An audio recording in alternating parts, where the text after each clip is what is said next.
the internet. It's what you're using to watch this video right now. And it's a wonderful thing, allowing people from all across the globe to experience content with others that they never get the chance to in real life. And online games are one of the best examples of this. Two players from opposite ends of the globe can play the same game together and have unforgettable memories.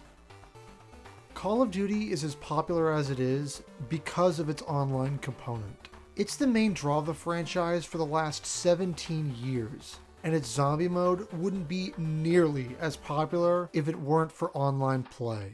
The great cooperative experience of 4 players teaming up to fight and survive the undead horde is what gave the game mode its replayability in a lot of ways. But as the years go on and more games come and go, the player count of older titles begins to dwindle more and more. So too does the stability of the servers of the older games. So what many solo players need to do if they wish to go back to, say, World at War, Black Ops 1 or 2, is play offline. Now, Zombies Offline has always had its hurdles.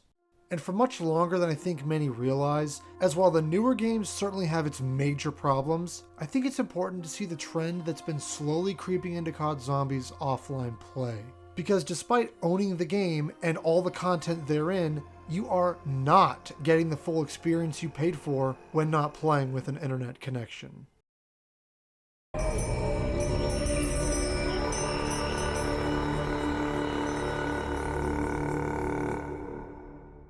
So the issue of missing features from COD Zombies actually goes back all the way to Black Ops 2, believe it or not, which is a shame as it's where this issue began to snowball.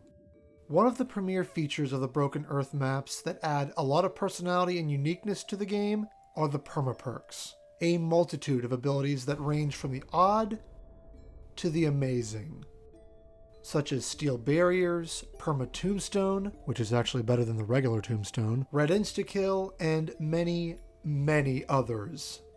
The point is, they're a major part of more than half of BO2 zombies. And offline, they don't even exist. Yeah, that's right. If you aren't connected to the Black Ops 2 servers where your profile's progress is detected, you don't get any of them. Which is a real shame, as the BO2 servers are by far some of the most unreliable these days. And if you want to go for a high round game on console, you simply don't have access to them if you play offline, which is a real letdown. Now, is not having permaperks the end of the world? No, not at all. But it's still a bit annoying that offline, they're not there. But it's not like any of the maps aren't accessible. You can still play the game, just excluding this one gameplay feature. Now, while this was a small problem, it's just a prelude to all the issues to come for the later games.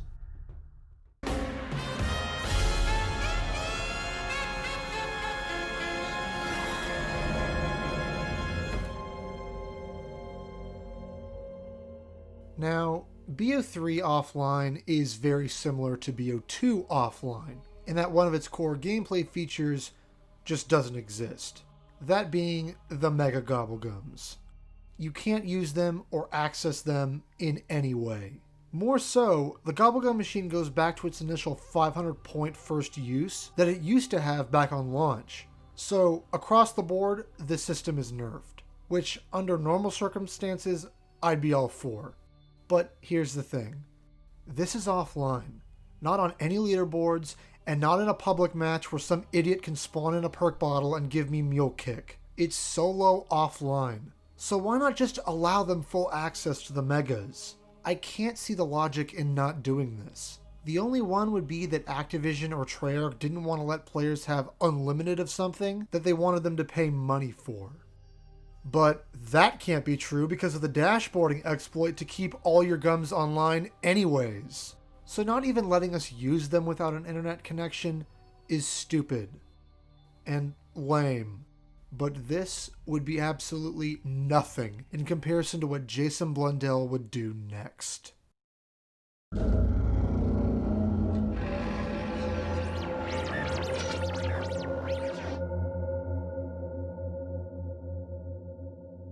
I enjoy BO4 a lot.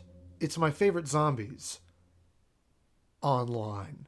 Because, to put it lightly, BO4 is completely butchered offline. Jason Blundell's absolutely brain-dead decision to make Easter eggs only playable online is one of the worst ideas ever.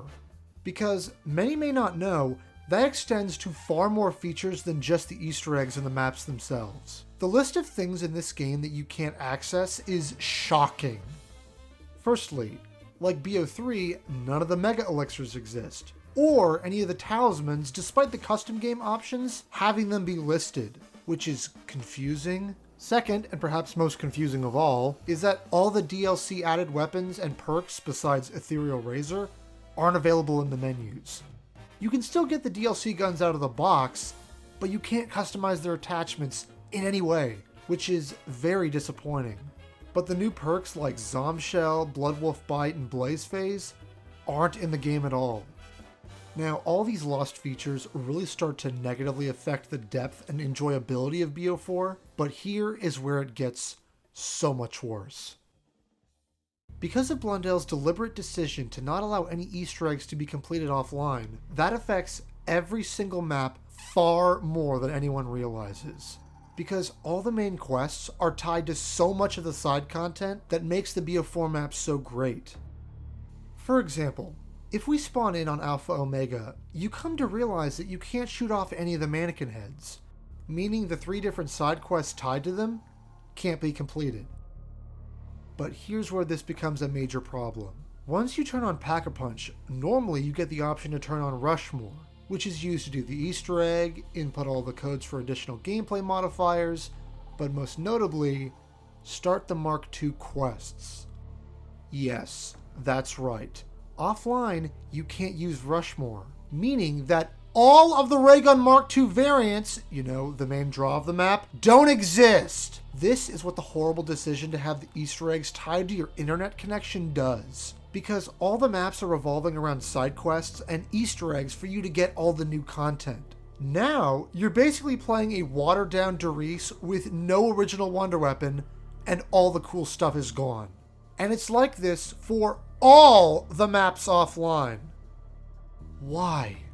Why do this? It's so backwards to require an internet connection to have access to all the deeper map features. So far, this makes BO4 the worst offline experience. But if you think that's bad, would you believe it gets even more egregious?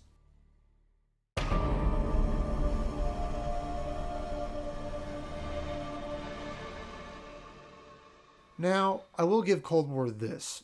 At least all the field abilities are in the game, and all the added perks are available in the Wonder Fizz. So, no lost content there. But again, the DLC guns are nowhere to be found in the menus. And confusingly, while the tier system exists, it only goes up to level 3, you can't max it out, and you can't even earn crystals when you're playing offline anyways. So all the tier 5 abilities don't exist in the game. So essentially, across the board, everything is neutered. It seems that Cold War does a better job in not removing large portions of the game's content for offline players, which, while I don't like Cold War, that's a step slightly in the right direction, but it wouldn't last.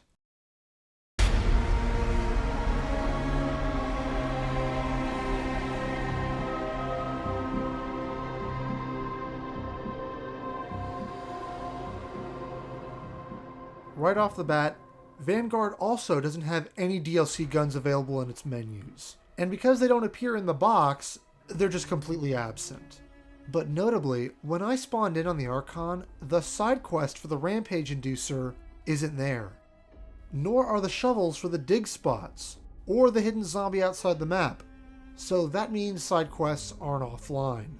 And that got me really worried because with a game already so little on content, surely they wouldn't make it to where you couldn't do the... You can't do the Easter eggs. Wow. What is the obsession with not allowing players to experience the content in the game? Now, I would say not having all the DLC guns, side quests, and Easter eggs might make Vanguard the worst offline experience. But that would be ignoring the main reason why I wanted to make this video in the first place.